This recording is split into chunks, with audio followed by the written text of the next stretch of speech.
Welcome, world, to another episode of Nobody's a Nobody podcast with me, Mike McVeigh. Today's guest is Christy Profitt, the Connector. We also have the Jarvicks Hot Dog Song of the Week featuring Special Thumbs. My shout-out business of the week is not necessarily an unknown business, but it's Weight Watchers, weightwatchers.com. If you're interested in joining and you use the link that I have in the show notes, then I get a month free. And I'm a participant. I've lost approximately 85, 90 pounds so far, and I would love to keep doing that. So if you're interested in losing some weight or being healthy, go ahead and click that link. 1okc.org helps eliminate illiteracy for minors. And if you want to find a way to help support that, you can join the coffee club, or you can just donate to 1okc.org/giving, and that will help tremendously. In this interview, Christy and I talk about a lot of things, including how at the time she and her husband had been infected by COVID, to talking about real estate, Weight Watchers, Toastmasters, military life. Let's just jump in like we normally do and talk to Christy. So you ended up contracting COVID after all, huh? Yes, I did test positive. My husband got it first. He got it from work. Like 99.9% sure they had an outbreak at work. And I think about 10 people got it where he worked, he being one of them. And then I got it from him. So that's kind of where we're at. It's just fortunate that I didn't get as sick as he did. He's on oxygen, and I don't know when he's going to get off of that. But he's, right. Got he's home, but with oxygen. What's that like, adjusting to that?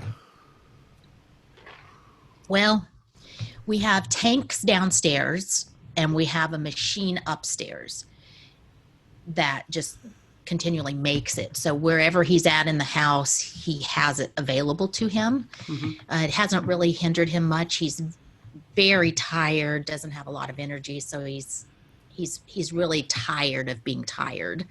But he has definitely been that's what he told me today. He's like, I'm just tired of laying around, but you don't have any energy to do much, so right. All you can do. Well, and you guys have been pretty much stayed at home for the past 3 weeks or so. Is that right? 2 weeks for me. 2 weeks. Okay.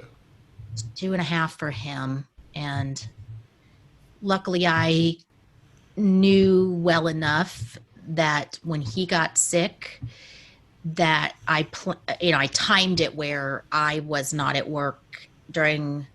It worked out where I didn't affect anybody at my job. Yeah, that's and good. He got sick, started like on a Friday, maybe Saturday, 2 weeks ago.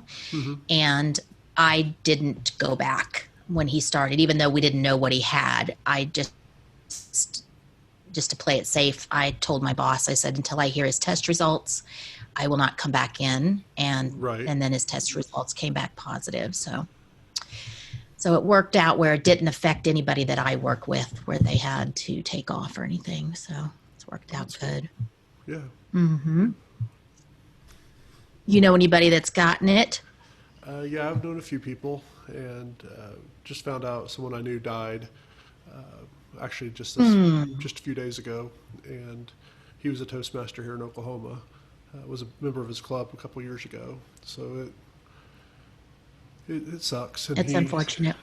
It is definitely an upper respiratory virus. It attacks the lungs, and it's definitely made it very difficult for you to have good oxygen coming in. And that's where his issue is his oxygen levels are very, very low. Right. Where that's why he's on the oxygen. And it hasn't affected me like that, but it feels like an upper respiratory type issue. But mine's just on a scale very, very less, very much more, I don't know.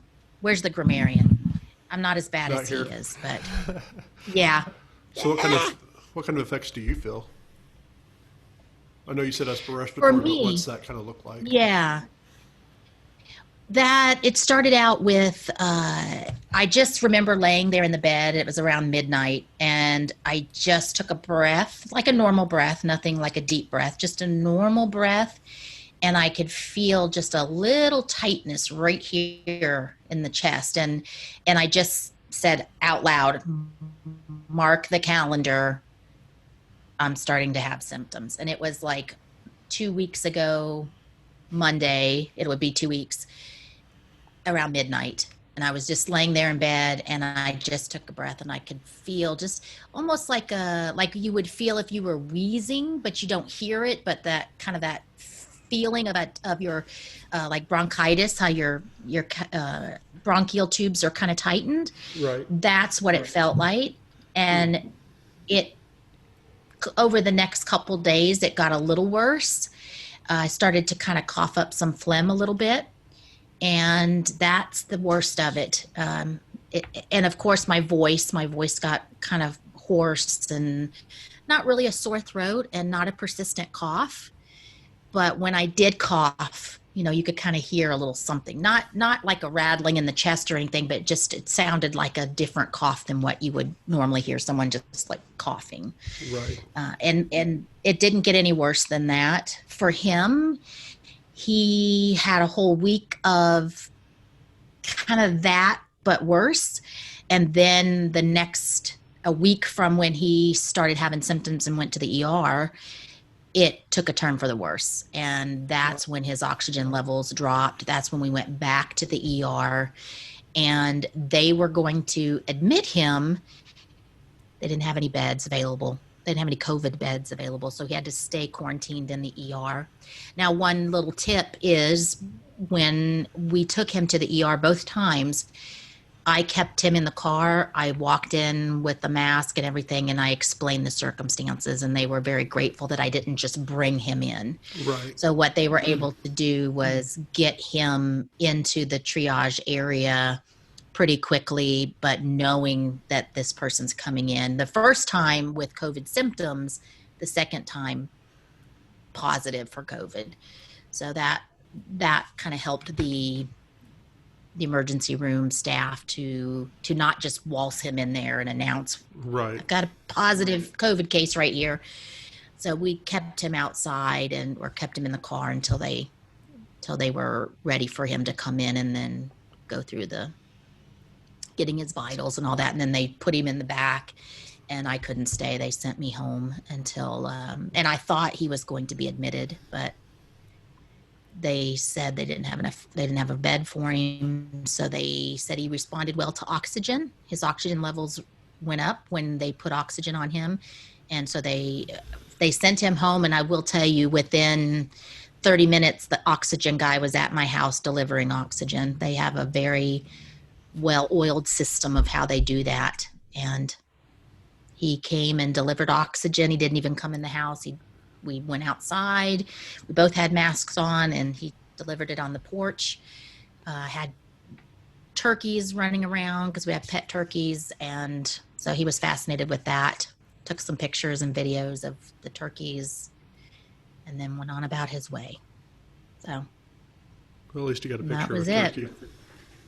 he did. And the turkey, I think a turkey will plume up or puff up their feathers and all that when they're defending their territory, maybe. So one of mine walks around like that all the time. He's like, I'm the man on campus. There are 6 of them, and he's the one that walks around like he's got all of his feathers out all the time. And anyway, it's quite impressive. It sounds like it. It is. Not that COVID was the main reason why I was wanting to talk to you, because obviously we No, had that's some just a issues little- for a couple months trying to get together, but but that is relevant to what's going on right now. The thing that I actually kind of find really, really interesting, even though it kind of coalesced at the same time, but it had nothing to do with me. You used to work for Weight Watchers, and now you're very involved in Toastmasters. But the Weight Watchers thing, can you tell me what you did there? I did a lot of things with Weight Watchers. I lost weight with Weight Watchers. That's why I walked into the door. This would have been 2004 when I went to Weight Watchers. My husband was deploying. He was going, I believe, to Japan for 7 months. And I had our third child, our last child, and I was ready to get back with it and get some of the weight off and get healthy. And I chose to take that time frame of him going overseas for 7 months to focus on myself, to focus on my weight and my health. And so that's why I joined Weight Watchers at the time, was to have that additional resource in my life. And I was very successful in those 7 months that he was gone. I lost 70 pounds, and he came back and did not know. He knew I was working on it, but this was back before a lot of the social media and so forth that we have now. Right. So he didn't really see any pictures of me. So he came back and I was 70 pounds lighter, and they only, at the time, and I still believe they still do, they only hire to be like a Weight Watcher leader or receptionist. They only hire people that have done the program and lost weight. So as soon as I got to my goal, they asked me to work for them part-time. I worked full-time for the Navy at the time and absolutely loved that job, but was able to fit this into my schedule. And I worked for them just 1 day a week. I did one Saturday morning meeting for Weight Watchers. Absolutely loved it. Was able to speak passionately about this program that had been so successful for me and help others lose that weight as well. I did that for several years, worked part-time for Weight Watchers, full-time for the Navy, and then he transferred, and I could not take my Navy job, so I transferred with Weight Watchers, and then I went full-time with them and worked in a corporate capacity for them and was a territory manager. And we lived at the time. Let me slow you down just a bit. Tell me, I know what the one day a week includes, but what did that include for those who've never been a part of Weight Watchers? Oh, sure. I will tell you, it's a lot of work. You have no idea what goes on behind the scenes. Tell me. Okay, this was an 8 o'clock meeting. I'm getting there at 7 o'clock because you always have to weigh in 30 minutes prior. So we have to get there 30 minutes prior to that to set up everything. So it was myself and another lady or two ladies. We would come in at 7 o'clock on a Saturday morning and set up. And this, in some locations, you're going to have a standard brick and mortar Weight Watcher location. Not so much in other parts of the country. So this was South Mississippi at the time, and we were in a church. So we had a key to the church. We would come at 7 o'clock in the morning, set all the products out, set the scales out, all the literature, and get set up for a meeting. And the meeting, we were there from probably 7 to 9:30, but the meeting was from 8 to 8:30 or 7:30 to 8:30 if you came in 30 minutes prior to weigh in. So for that 1 hour that we're like on, it took 2 hours, 2.5 hours to put that together, break it down, and clean it all up. So there is a lot of work behind the scenes when staff are putting together a Weight Watcher meeting.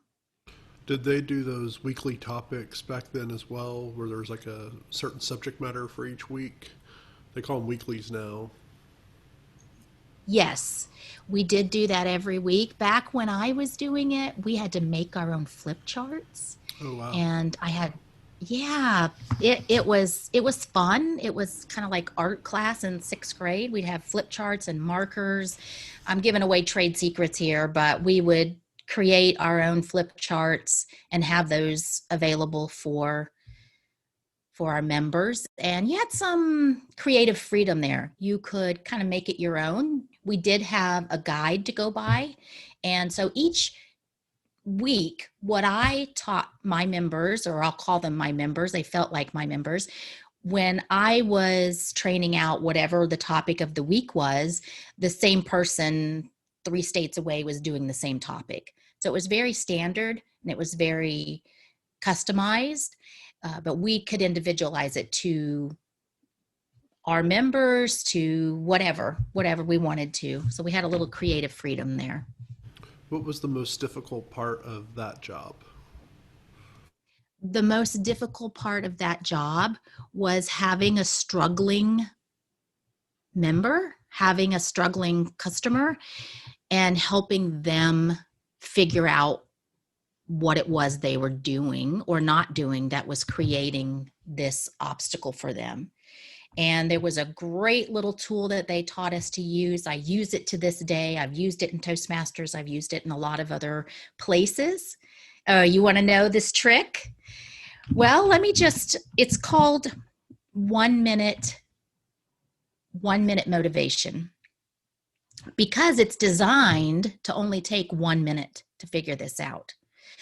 I have renamed it, and I call it 1 minute to self-awareness, because sometimes we are not self-aware of the things in our life that are creating obstacles, or the things in our life that we are doing that's not helping ourselves get to the goals that we want to go. It doesn't have to be weight related. It could be in anything. It could be in any topic. You could use this on children. You could use this on adults, in any situation. Basically, you're asking 4 questions. You're asking what it is that that they would like to have happen, what goal or what would they like to accomplish. You're asking them what they need to do to make that happen. And then you're asking them if they can do those things. And then you're asking them to commit and ask them if they will do those things. Now, let me just run that through you very quickly in a Weight Watcher sense. Let's say I stop tracking. Let's say that I'm not using my app or writing down or using my journal or whatever, and I stop tracking my food because I'm comfortable and I'm eating the same things, and portion control is, I got that down, but the scale isn't really budging. So I'm getting complacent with the things I need to do to get there. So if I ask you, what would you like to have happen? Well, I'd like to lose weight. I'd like to get back on the scale and see the number go down again. Well, what needs to happen? So you have to stop and allow that person to answer their own question. Because if you answer your own question, it's going to have a greater impact on you than if I tell you the answer or if I suggest what I think the problem is. So if you stop and think, what is different? What am I doing different now that might be causing me not to lose weight that I was doing in the beginning? Oh, I'm not tracking. I'm not journaling. I'm not measuring. I'm not being due diligent with the program. I've become laxed. Oh, well, I guess I need to start tracking again. I need to get that app out and start using that app again. Can you keep that app handy and that phone? I know you have it with you at all times. Can you get it out and actually track again? Can you do that? Can you do it for the next 7 days? Yeah, I can do it for the next 7 days. Will you track for the next 7 days? Yes, I will track for the next 7 days. Every time I applied that, there's 4 questions, and I got them to really think about it and answer their own answers to their own problems. It always worked. And then that person would come back the next week. They tracked for 7 days. Oh my gosh, I lost 3 pounds or whatever. And it's really getting them to be self-aware of what is it that's missing and what can you put back into your day that you are missing. You can apply that to other things. That we're talking weight loss here, but I've used it with my children at the time. When they would fight, I'd get them together and play that game with them, get them to answer what's the problem is. And it wasn't always smooth, but it was something. It was something to take them out of that moment and let them think about what they were doing to contribute to the problem and not just blaming the other. Right. What was one of your favorite joys of working as a coach for Weight Watchers? For me, and you may see this today, but for me, it was getting myself out of my comfort zone, getting myself from the back of the room to in front of the room. I was always in the back, never wanted anyone to see me. I didn't want to bring attention to myself. I just wanted to blend in with the wallpaper. And this pushed me out of that comfort zone and forced me to do something that I never thought I would do, let alone enjoy. And that was getting up in front of a group of people and training them, teaching them, and helping them see a better way to do things. It was a lot of fun. Okay. So now your husband's been transferred and you transferred with Weight Watchers. You're now working corporate Weight Watchers. What did that job entail exactly? That was a territory manager job, and they have them all over the country, all over the world. And I had a geographic area that I was responsible for. And I had about 150 employees, and I hired, I trained, I coached, I did all kinds of things for that geographical area for Weight Watchers. And I led a meeting. I kept a meeting as a leader, and not everybody did that, but I still wanted to keep myself accountable, and I still wanted that connection to the member. So I kept one meeting a week and did that full time as well. Now, was that at the point where you also were trying to start Weight Watchers at different organizations, or was that further down the line? That was further down the line. We do partner, and that is also, part of your job. But I did that full time for them after he transferred again he actually retired. That was his Twilight Tour. That was Camp David in Maryland. We actually lived in Pennsylvania, about 30 minutes from Gettysburg, Pennsylvania. I highly recommend a trip to Gettysburg. Mm-hmm. Very, very nice, historic. Have you been there? No. Very nice, historic place to go. And beautiful downtown little square. It's just a wonderful little town. I enjoyed living 30 minutes from there and would go back in a heartbeat. And we were about an hour from Hershey, Pennsylvania. Yes, that is the home headquarters of Hershey Chocolate. I lived about an hour from there. They have a great amusement park there. They have factory tours. You have been to Hershey. Okay. So you weren't far from Gettysburg then. Hershey, Pennsylvania, yes, where the light posts on the streets are chocolate kisses. That's what the lights are when you drive downtown in Hershey, Pennsylvania. Yes, I took the factory tour, gained 5 pounds just walking in the door and inhaling the fumes, but I loved it. We transferred from Camp David. We transferred from Camp David, and then he retired, and we moved back to, actually, we stayed another whole year. We stayed a whole nother year because of this Weight Watcher job, and Charlie was a stay-at-home dad. We had our third child still at home. He was 8 or 9 at the time, and Charlie took a year off and was Mr. Mom. Absolutely enjoyed it. It was phenomenal for me. I had someone that was there to take care of everything, and I just did my thing. It was wonderful. And then we moved back to Missouri, where we're both from, and I transferred with Weight Watchers again, not in the same capacity because I didn't have an opening as a territory manager, but I transferred as a corporate account manager, and that's where I started that position as selling Weight Watchers to companies and bringing that program on site to their employees. So that was a lot of fun. It's easy to sell something you believe in. When did you leave Weight Watchers? I'll just say it that way. Okay. It was, I want to say it's 2015. Okay. So what'd you do between 2015 and now, or what have you been doing? Oh my gosh. We don't have enough time. Well, give me a short synopsis and I'll see what stuff I want to hear about. Okay. Well, I will tell you, I was trying to find myself because I worked for them for 10 years. So that was who I was. And I had a coworker that also was a corporate account manager out in California. She got laid off as well. She went into selling health insurance. She called me. She's like, this is where you need to go. We spoke to HR managers as corporate account managers trying to sell this product, this program, and that's who you talk to. You're trying to sell health insurance. So it's very relatable. You should go into healthcare, selling healthcare. I'm like, oh, sure. Yeah, let me look into that. Well, licenses and all that other stuff. I did that. I got 4 different licenses, did everything I was supposed to do. I did that for a year and I did not like it. It's not for me. It wasn't my thing. It wasn't my thing. It was at the height of the Affordable Care Act. It was a lot of information, trying to filter and sift all of that. And we had a lot of support.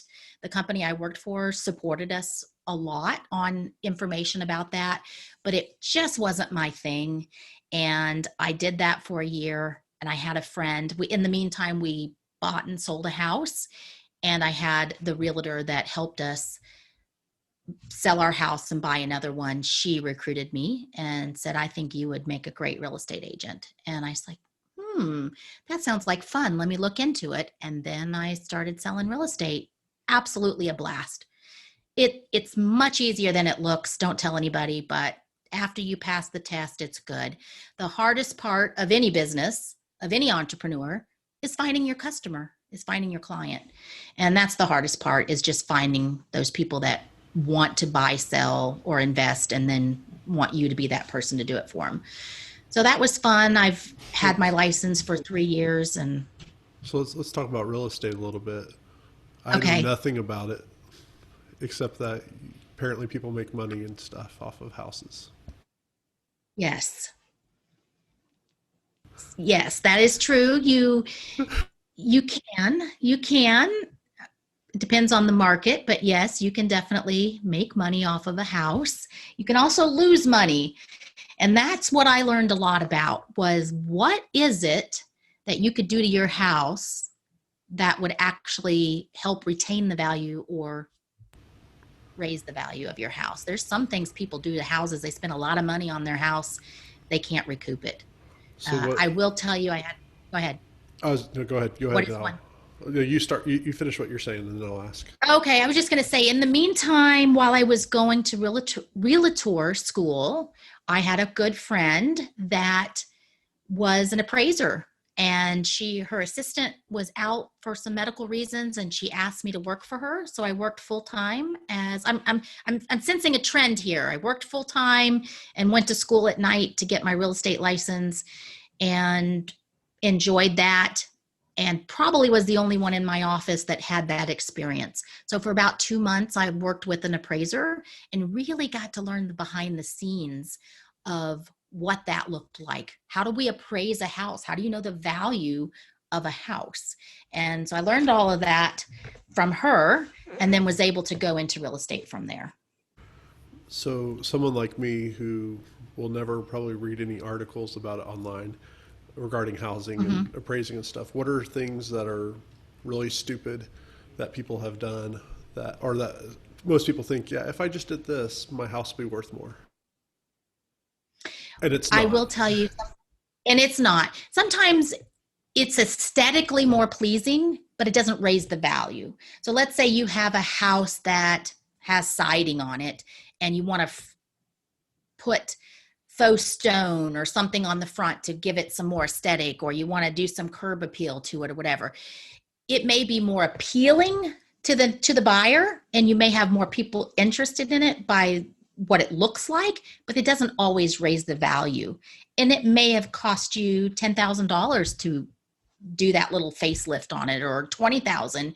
You're not getting that money back, but you may have more people invest, or more people interested in buying it. A swimming pool is another thing. Some people, to me, it's a black or white thing. It is, you love it or you hate it. I personally would never own a swimming pool again. I've had one. It's a lot of maintenance. It's a lot of work.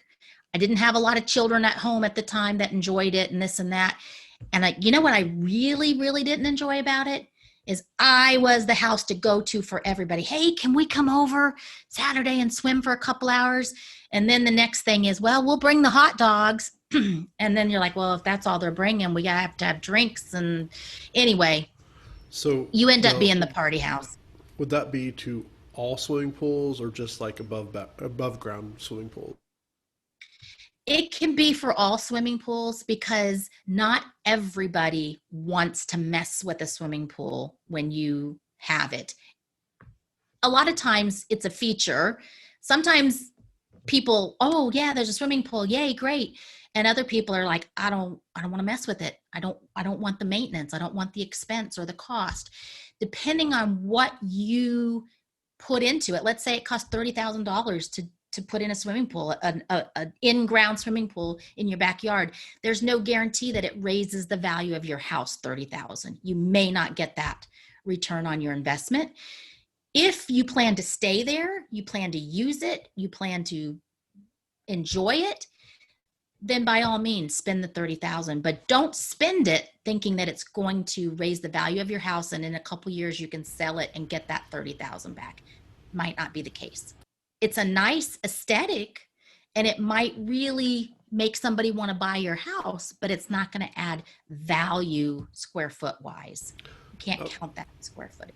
I was specifically curious about the garage, converting a garage to a room. Even if you do the HVAC and you put the closet in it, is it better to have a garage or is it better to have the extra bedroom or living space when it comes to people raising the value? I will tell you, in my personal opinion, the garage is what more people are looking for, but it depends on the circumstances. We at one time had 3 children, a teenage boy, a teenage girl, and a baby. That's a whole nother episode. Anyway, we needed a 4-bedroom. There was no one that could share a room. We bought a house that had a converted garage because we needed that 4th bedroom. But I will tell you, when we went to sell it, we had a hard time selling that. Trying to find someone that needed that 4th bedroom more than they wanted a garage was very hard. And it does sometimes aesthetically kind of offset your house when you take a garage and convert it. Sometimes it doesn't look quite right on the outside as well. It just depends. You can count it as square footage and you can say that the house is worth more because now we have maybe 200 more square foot that we can count towards the house at so much a square foot. But it's really what people are looking for. And you just have to find that right family that would be willing to forego the garage for the extra room. Right. Okay. That makes sense to me. You were going to start telling me some other things that people can do that raises the value that, yeah, I'll let you pick and choose. I would say definitely updating your house depending on when it was built or what's going on with your aesthetics on the inside. That raises the value, but it also makes it more appealing to the public. Some people want to walk in and not touch a thing. They want that move-in ready availability. And if you can rip out carpet and put some laminate down or whatever. I mean, there's so many nice things out there now that when I think of laminate from 20 years ago, it's not the same as it is now. So think about those kinds of things that you can do. Carpet, maybe in the bedroom, but really nowhere else. People these days are looking for those wooden floors or tiled floors, those easy maintenance type things. Carpet is not quite as popular as it used to be, except maybe in the bedrooms. So if you can replace carpet with some other type of flooring, if you can upgrade your countertops or appliances, those kinds of things can bring that value to your home. What about things like roofs and fences? No, I will tell you, it's not going to do much for you because I'm expecting to buy a house with a decent roof. The fence, if I went right now and spent $3,000 and added a fence to my house, I'm not going to up the value of my house $3,000. It may be more appealing to somebody that has a child or a dog, but it's not going to add the value that I've just put into it. So that's one way to look at it. A roof, an HVAC, if you spend $10,000 and put a new HVAC system in your house and then you need to sell your house a year later, you're not going to be able to increase the value 10,000 because everybody is looking to have a good HVAC system when they buy a house. So you're not really getting that value back out of your house. There's all kinds of things you can come up with. All right. So you did Weight Watchers, you did real estate. Are you still doing real estate?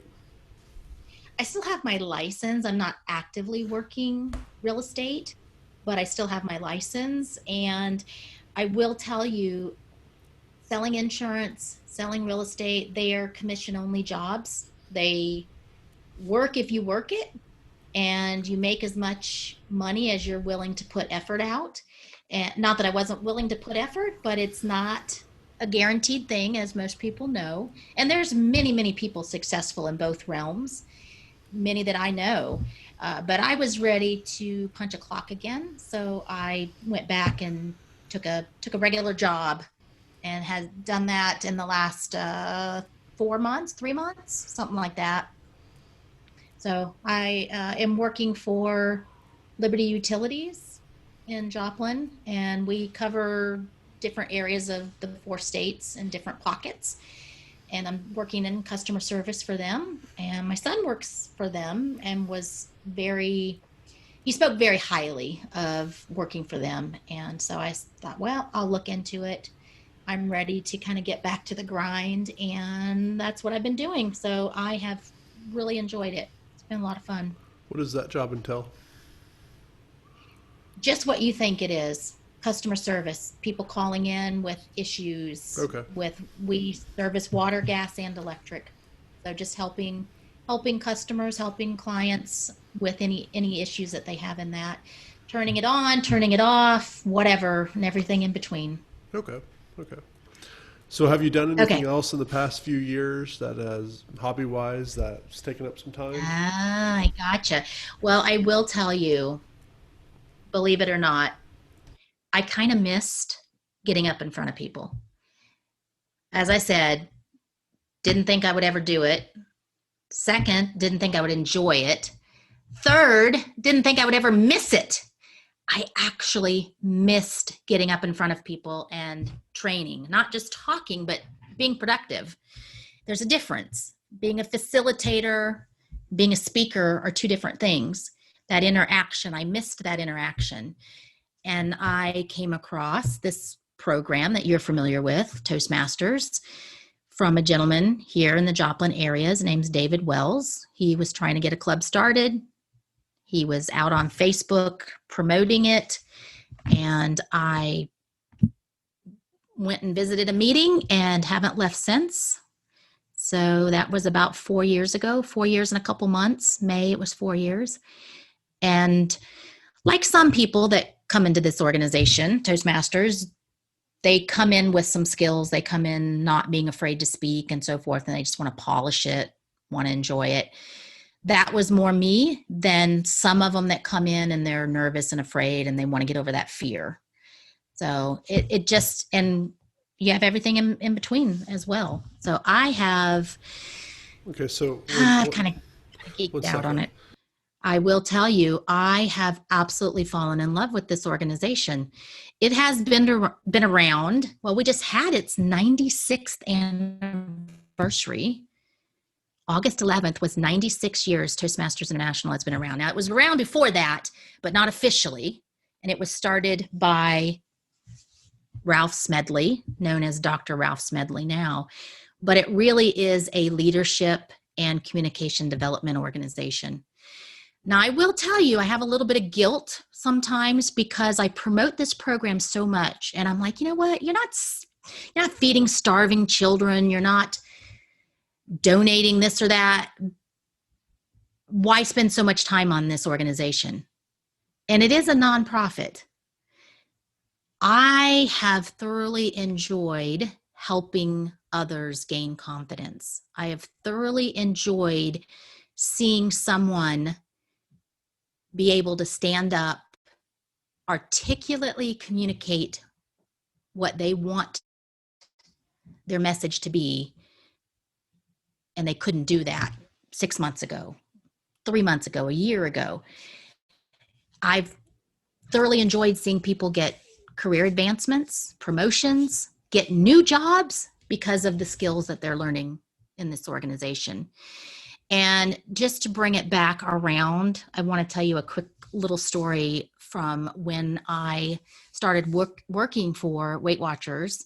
Now it's called WW, but I went to training and I was terrified. I was going to have to get up in front of people and speak, and I didn't think I could do that. Even though I'd lost weight and I felt good, I thought I looked good, I didn't think I was going to be able to get up in front of a group.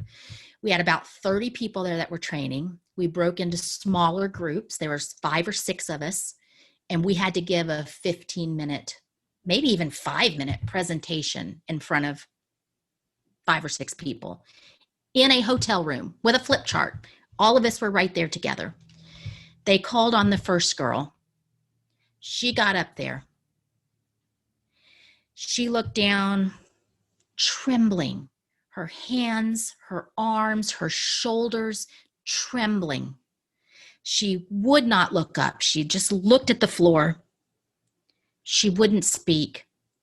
And after what probably seemed like forever, about 10 seconds, she mustered the courage to say, "I can't do this." And she sat down. And I looked at her and I thought, I feel like that. I feel terrified to get up in front of these 5 people and speak. But I'll be damned if I'm going to let these bitches see me like that. That's what I said to myself.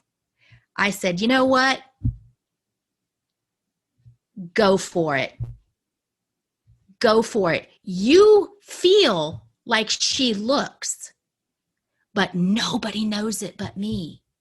It's my secret. They don't have to know how I feel on the inside. And that moment changed my life forever. It was that self-realization that it's nobody's business but mine how I feel on the inside. If I choose to share that with you, that's my business.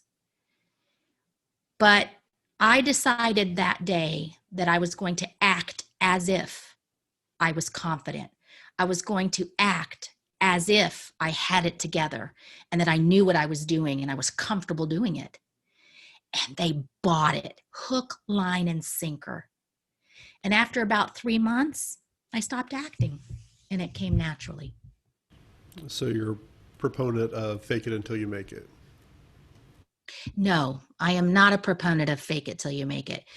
I purposely say, you don't have to fake anything. I am going to act. I'm going to put my actor's hat on, and I'm going to picture in my mind what I would look like if I was confident, self-assured, knew that I owned the room when I walked in it. How would I appear to others? I'm going to act that way. I'm not going to fake anything because it's there. It's there down deep inside somewhere. I'm just going to act as if it's at the surface until it comes up. I like that distinction. I might have to use it now. What are you doing in Toastmasters now? Or, just going to club meetings and cheering on fellow members? I am currently a member of 3 clubs. One of them an advanced club in Kansas City. Thank goodness this hybrid situation has been one of the positive things to come out of this, where I'm able to join a club that is outside of my backyard area. You've done the same, so you get that. I took to it very quickly, and in my part of Toastmasters, in my district, in my little geographical part of this international organization, there were a lot of opportunities to step up into leadership. And I willingly took them on and enjoyed them. So I was able to do a lot very quickly in a short amount of time, and I have thoroughly enjoyed it. So I'm not going to bore you with a lot of acronyms and Toastmaster lingo, but basically, the district that I'm in covers the state of Kansas and the western half of Missouri. And I am in charge of all of the education and all of the speech contests for that geographical area of this organization. We have a little under 100 clubs, active clubs in that geographical area. And we are so excited for really rejuvenating this program again as soon as we're able to really get back with it and meet again. Some of our clubs are meeting in a hybrid way where we're meeting some people in person and some virtual. And then some are just completely virtual right now. But I will tell you, there's value. There's value in any way that you can experience this organization, any way you can get to it. So for those of you that aren't as familiar with Toastmasters, it's a volunteer organization. There are people at the top that get paid, but everything we do at club level and stuff, that is purely volunteer. And Christy, what you're talking about with the education and speech contest for Kansas and Western Missouri, that's also a volunteer position, but it's a little bit different for you because it's not just like, hey, I'll do this, but something else is involved. Yes, there is a vetting process and you are actually elected to this position.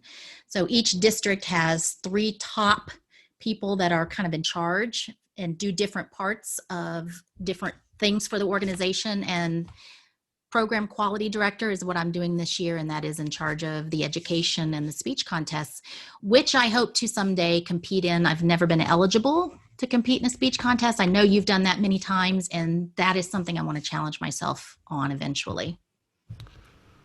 And also those who are not familiar with Toastmasters, we generally call it the trio. It's 3 elected positions at the top. The club growth director is, I don't want to say the bottom rung, but it's generally the one that most people go into first. And then program quality director is actually at the same level as club growth, but club growth focuses on trying to get new members and new clubs and retaining membership. Program quality focuses more, like Christy said, about education and making sure that once people are in the clubs, they have something to do and make sure they're following different formats. Speech contests are a way to kind of make it a little bit more interesting. You're also involved with coordinating all the training efforts that go across the district throughout the year. And I believe, unless it's changed, you're also the primary person for the annual conference. The annual conference. Agreed. Yes, the annual conference. And then the third position. Which is in April. And then the third position is the district director, which basically is everybody gives me hate mail and no one gives me love unless we win awards. And then I get all the awards and people still send me the hate mail. So each year it's an elected position. You don't automatically go from one to the other, even though traditionally for most districts, people do go through the club growth before they go to program quality, before they have the opportunity to be district director. And then the year after you're district director, if you chose to, or whoever goes through that, they have to wait a year that they're not eligible for speech contests, which is one reason why Christy said that she's looking forward to it. But if she decided to continue her trajectory, she's going to have to wait another 2.5 years before she's even eligible to compete. For those who don't care about this, that's how long it's going to take me to come up with a subject matter. I don't believe that at all. I've already heard several, but that's a whole other thing.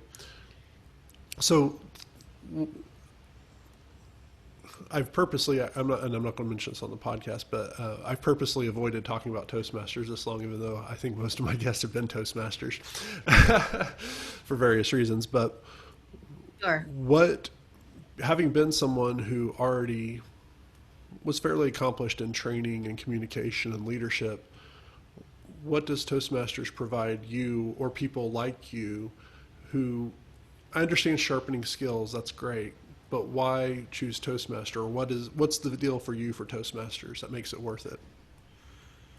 I think the difference for me in Toastmasters is getting that immediate feedback. And all day long, I could be a trainer, a facilitator, get a pat on the back, get a kudos, get a evaluation of, yeah, that was a great training. But do I really have a team of people that are looking out for my best interest? Do I really have a team of people that are looking for me to take myself to that next level? No, not really. Not in the work world. This organization provides that, and that is what is unique and different about it. And that's what I find value in. I will tell you, I'm going to tell you a little secret about myself. Don't tell anybody. I don't do anything that I don't benefit from in some way. My time is too valuable. I have too much going on for me to be gallivanting around donating hours and hours to anything if I don't get something out of it. And I do get something out of this organization, and I enjoy the time that I spend. It doesn't feel like work. It's a lot of fun, but I also see value in the feedback that I get, the friends that I've met, and the skills that I'm obtaining. You're always learning, you're always growing and developing if you choose to, and that's what I choose to do. The Circuit Breaker Lockdown Questions. For my friend Amy, what's been the most influential book in your life? The most influential book in my life. Well, I'll speak for recently. The last book that I read was actually written by a Toastmaster. It was called Side Hustle Millionaire. And it was about a individual who started a side business for very little money, maybe like $400, sold it 6 years later for $6 million, left corporate America and started his own business. He's an entrepreneur. His name is Tony Watley. He's on Facebook. I follow him. And that is the last book that I read. I actually listened to it because I suggested to Tony that he do an audio version for all of us busy people out there. And you said that was Side Hustle Millionaire? Side Hustle Millionaire. By Tony Watson? Tony Watley. Watley, okay. Mm-hmm. All right. From my friend Mandy, how have you learned to get along so well with people who think and believe so differently than you? That one is so easy. That one is so easy for me. Do you know what I do? I just let it roll. I just let it roll. Everyone, I have to realize that everyone was raised differently. Everyone has a different set of values. Everyone has a different political view or view on life because of how they were raised and the influences that they had in their environment, in their family, their friends, maybe what part of the world they grew up in. And that is okay. And that is unique to them. And I also have the same set of circumstances. And I'm okay if my circumstances, my beliefs are different from yours. Doesn't make it right, doesn't make it wrong, but I accept the fact that you are different than me and that we have different circumstances that created who we are, and I can let go of whatever it is that you believe. If I don't believe it as well, I'm okay with that. And I'm actually open to maybe hearing a little bit about what you have, because maybe I could learn something. Maybe the way I was raised, maybe the influences that I have didn't know everything. Maybe I don't know everything. No, never mind. I know quite a bit. Just kidding. You're pretty but smart. That's how I look at it. That's how I look at it. Okay. From my friend Rashad, if you were a tree, what kind of pizza would you eat? If I was a tree, what kind of pizza would I eat? Rashad, I love your sense of humor. I love your sense of adventure. And I love how you like to throw curveballs like this. And next question. Yeah, you got to answer it. I do have to answer it? Okay. Yeah. I love mushroom, Rashad. I love mushroom pizza. As gross as it is to some people, I want extra sauce and mushrooms. Load it up. Yeah, see, the one thing that's, for those of you that aren't Toastmasters, a trick that a lot of people do at club meetings and table topic questions, which are similar to these, is that they partially answer the question and then switch it to a different thing, which is, by the way, you cannot do that at a table topics contest because you're not disqualified, but you're not allowed to win. And if you are, then it really says how bad your district is, or your club, or your area for not following the rules. Those questions are softball questions anyway. They're so generic. Let me get a hold of some of those contests. I could throw some curveballs in there. If you would have paid more attention on Facebook when I asked the question, you could have had maybe one of the questions. That's true. That is very true. And it was such a softball question that you had to find a way to reroute. If you were to, this is for my friend Amanda, if you were to leave this life tomorrow, what's the one thing you would like people to have known about you?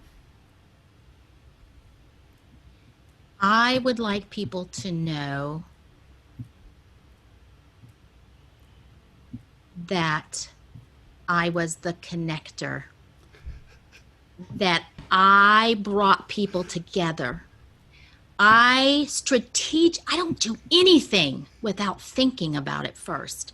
I'm very strategic about who I connect with, who I know, and who I allow in my inner circle of influence. You happen to be one of them, sir, just so you know. But I'm very strategic about who I allow in my inner circle. And I would like to let people know that if they were a part of my inner circle, that they were special, that I saw value in them, and that they meant something to me. All right, the final circuit breaker lockdown question is for my friend Adrian. Are you familiar with who Harry Carey is?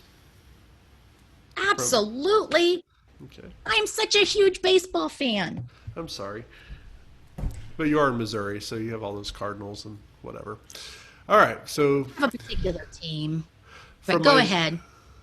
For my friend Adrian, in the spirit of Harry Carey, if you were a donut, would you eat yourself?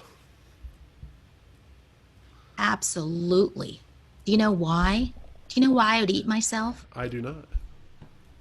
Because then I would be less. I would be less of a person. I'm always trying to lose weight. So I would eat in certain places so that I could shape and mold the body just as I wanted. So, of course, that gives the conundrum, like, if you eat yourself, do you gain weight because you're a donut, and donuts automatically add weight to yourself? So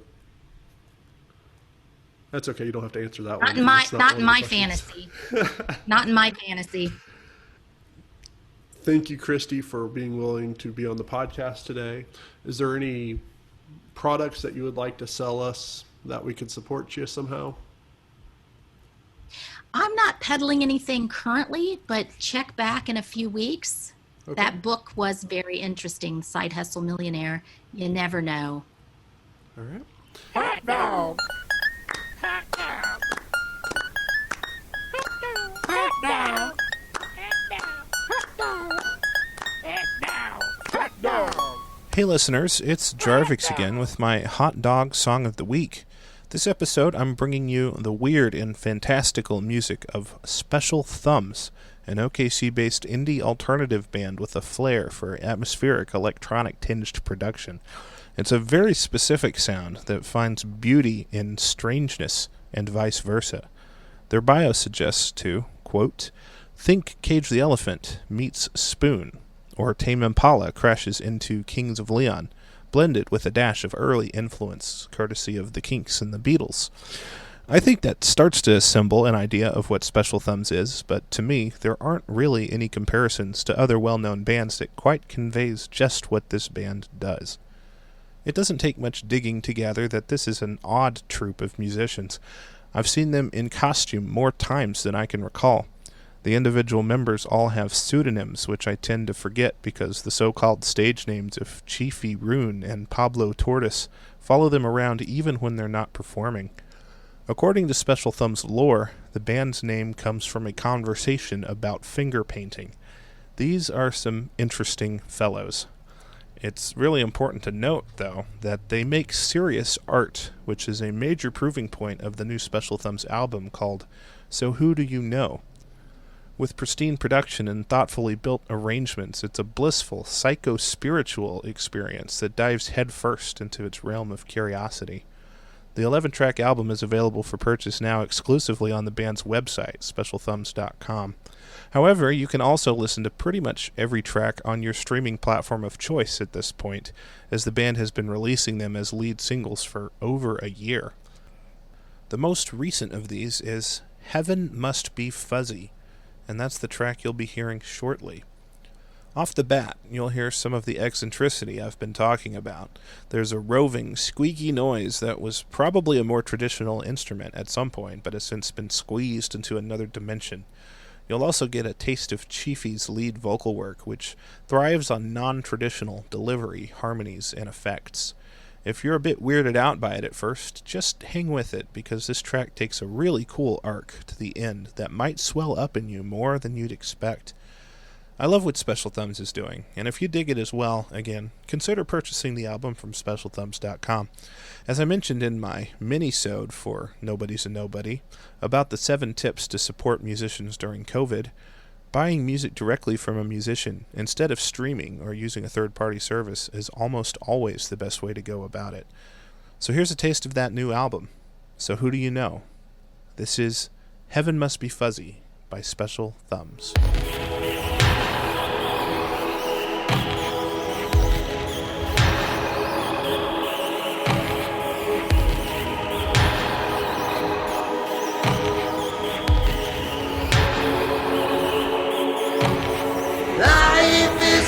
Just begun.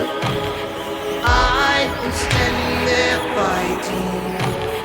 Love has only just been won. I'm not alone.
Thank you so much to Christy Profitt for being a guest this week. Thank you to Special Thumbs, Jarvix, good recommendation.